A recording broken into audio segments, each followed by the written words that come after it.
Khadijah sangat mencintai Rasul. Tidak lantas Rasul disebut sebagai laki-laki yang mokondo ya, tetapi ada hal yang harus kita garis bawahi, bahwa semuanya. Rizky Bilar geram hingga tantang netizen usai disebut dia bisa bayar cicilan tanpa lesti. Rizky Bilar marah setelah disenggol netizen tentang cicilan yang dimiliki oleh Rizky Bilar. Netizen itu sempat berkomentar apakah Rizky Bilar mampu membayar cicilan tanpa keuangan Lesti. Lalu Rizky Bilar pun menantang orang tersebut untuk melakukan BI checking terkait cicilan. Bahkan tidak sedikit netizen yang menyebutkan Rizky Bilar numpang hidup dan hanya mokondo saja sama Lesti Kejora. Lalu bagaimanakah pandangan hukum Islam ketika sang istri lebih kaya daripada suami? Mari kita saksikan di Adam History. Assalamualaikum warahmatullahi wabarakatuh. Sahabat netizen yang beriman, kembali lagi bersama saya Adam Ilyasin di Adam History. Pada kesempatan kali ini, mari kita sama-sama membahas mengenai ketika sang istri lebih kaya daripada suami.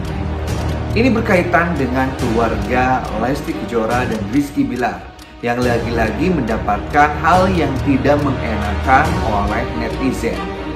Tidak lama ini Rizky Bilar memposting segala bentuk pemasukan yang ia dapatkan dari mulai syuting, aktor, YouTube, dan penghasilan lainnya.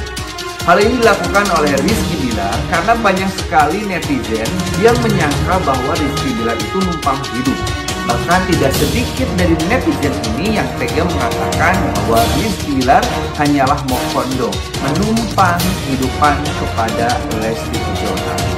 Tentu hal ini membuat sakit hati Rizky Bilar yang akhirnya Rizky Bilar itu memposting segala bentuk pemasukan keuangan yang ia dapatkan dari berbagai hasil kerja kerasnya. Oke, mari kita bahas bersama-sama. Lalu seperti apakah dalam Islam itu memang laki-laki itu harus selalu lebih daripada istri atau seperti apa? Mari kita bahas. Oke, sebenarnya kita sama-sama mari kita mencoba untuk mengingat salah satu dari kisah yang sangat menginspirasi, di mana ini berkaitan dengan Rasulullah SAW Nabi Muhammad yang memiliki istri bernama Siti Khadijah. Nabi Muhammad pada kala pertama menikahi Siti Khadijah itu hanya sosok pemuda yang kerja serabutan saja, artinya tidak memiliki pekerjaan yang tetap. Bahkan Nabi Muhammad SAW ini bekerja kepada istrinya yaitu Siti Khadijah, dan sangat luar biasa di mana Siti Khadijah itu adalah sosok wanita yang sangat mengerti, yang tahu agama, yang akhirnya Siti Khadijah ini mendemakan semua hartanya untuk Nabi Muhammad berjuang di jalan Allah menyebarkan agama Islam. Nah, dalam kisah ini kita mengetahui bahwa Nabi Muhammad hanya orang biasa dari segi hartanya. Ia tidak memiliki harta yang sangat banyak pada kala itu. Sedangkan Siti Khadijah adalah sosok wanita sebagai kaya, yang mana ia memiliki apa yang dinamakan dengan kekayaan. Tetapi tidak lantas membuat Siti Khadijah ini sombong, akan tetapi ia mendermakan semua hartanya kepada Rasulullah untuk dijadikan sarana dakwah agar menyebarkan agama Islam. Ini adalah kisah inspirasi bahwa setiap suami yang memang hari ini sedang berjuang itu tidak selalu harus seorang suami yang melebihi istrinya dari segi harta. Dari Siti Khadijah kita juga bisa mengerti bahwa wanita itu tidak selalu dikatakan mata. Dikarenakan inilah Siti Khadijah yang sama-sama berjuang bersama Rasulullah untuk menyebarkan agama Islam. Dan akhirnya Siti Khadijah ini adalah salah satu istri yang sangat Rasulullah cintai. Bahkan kata Rasulullah SAW, kalau masih ada Siti Khadijah, maka Rasul tidak mau untuk menikahi wanita yang lain. Ini sebagai tanda bahwa Rasulullah begitu mencintai Siti Khadijah dan Siti Khadijah sangat mencintai Rasul. Tidak lantas Rasul disebut sebagai laki-laki yang mokondo ya, tetapi ada hal yang harus kita garis bawahi, bahwa semuanya sama-sama sedang berjuang dan tidak ada pembeda antara laki-laki dan wanita. Tidak ada istilah laki-laki itu harus lebih kaya daripada istrinya dan tidak juga istrinya harus lebih kaya daripada suaminya. Semua sama-sama berjuang. Jadi kalau kali ini netizen itu mengatakan Rizky Bilar mukono-mukono, ini hati-hati ya. Karena hal itu tidak benar dan dalam Islam itu tidak diajarkan juga menghina seperti itu. Ya seharusnya setiap orang itu ya sama-sama mendukung satu sama lain. Kita sejatinya sedang berjuang. Ada perjuangan yang sedang kita lakukan. Mungkin hari ini Rizky Bilar sedang berjuang bersama istrinya untuk mendapatkan apa yang mereka inginkan. Kita juga sama sebagai netizen sedang berjuang untuk mendapatkan apa yang kita inginkan. Maka tidak boleh satu sama lain menghina, satu sama lain menjatuhkan. Apalagi berani menyebutkan Mokondo. Akhirnya kan dilihatkan oleh Rizky Bilar apa saja kekayaan yang ia miliki.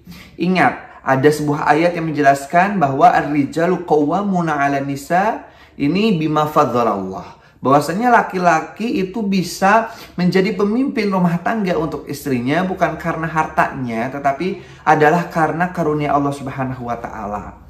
Harta itu hanya sebatas di dunia, tapi tanggung jawab suami itu sampai akhirat. Jadi jangan sampai kita mengukur hal yang sifat akhirat dengan dunia.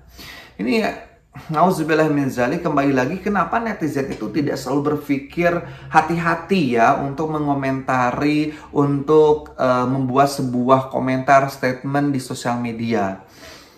Ini sangat disayangkan sekali dan kebanyakannya adalah wanita loh. Makanya kembali lagi ya, kenapa di neraka itu banyak sekali wanita penghuninya? Karena kembali lagi wanita itu tidak bisa menjaga perasaannya.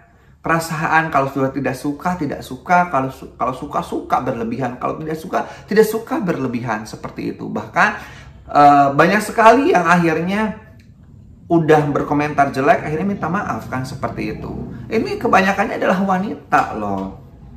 Ingat, kalau kita membenci seseorang, jangan membenci keterlaluan. Ketika kita mencintai pun kepada seorang, jangan keterlaluan. Karena kita tidak mengetahui bagaimana kedepannya orang tersebut. Bisa saja orang yang hari ini kita benci, orang yang kita tidak sukai, itu menjadi orang yang akhirnya membantu kita. Dan bisa saja orang yang kita cintai hari ini nanti menjadi musuh kita. Maka jangan berlebihan ketika kita menyukai dan membenci seseorang. Dan jangan sampai menyakiti orang lain, apalagi menzalimi dengan komentar-komentar kita. Ingat, salah satu doa yang tidak Allah tolak adalah doa orang-orang yang Allah zalim. Bayangkan kalau Rizky Bilar yang kita zalimi, yang kita komentari hal-hal yang tidak benar, hal-hal yang menyakitkan, itu berdoa kepada Allah dan meminta agar orang-orang yang mengomentarinya mendapatkan kesialan atau yang lainnya. Itu bisa Allah kabul. Makanya jangan kita serta-merta berkata hal-hal yang jelek terhadap seseorang ya. Kita mendoakan aja yang terbaik. Dan saya juga mau minta maaf sekali karena terjadi huru-hara di konten kemarin karena judulnya mungkin banyak sekali netizen yang tersinggung dengan judulnya karena menggiring opini dan yang lainnya. Padahal itu judul dikarenakan supaya orang-orang yang tidak suka terhadap Rizky Bilar ini bisa mengerti, mau menonton dan hanya bisa mengerti ya. Tapi mungkin karena banyak sekali fans-fansnya juga yang hanya melihat judul, tidak menonton, tidak mendengarkan isinya, akhirnya ya berkomentar juga semaunya gitu. Padahal coba deh tonton dulu kontennya sebelum kita berkomentar apa-apa, tonton dulu. Makanya biasakan untuk menonton isinya apa dan bagaimana, seperti itu. Oke, sekian sahabat netizen yang budiman, semoga bermanfaat, semoga kita semuanya mendapatkan kebaikan dari Allah Subhanahu wa taala. Billahi taufiq wal hidayah wal afu minkum. Wassalamualaikum warahmatullahi wabarakatuh.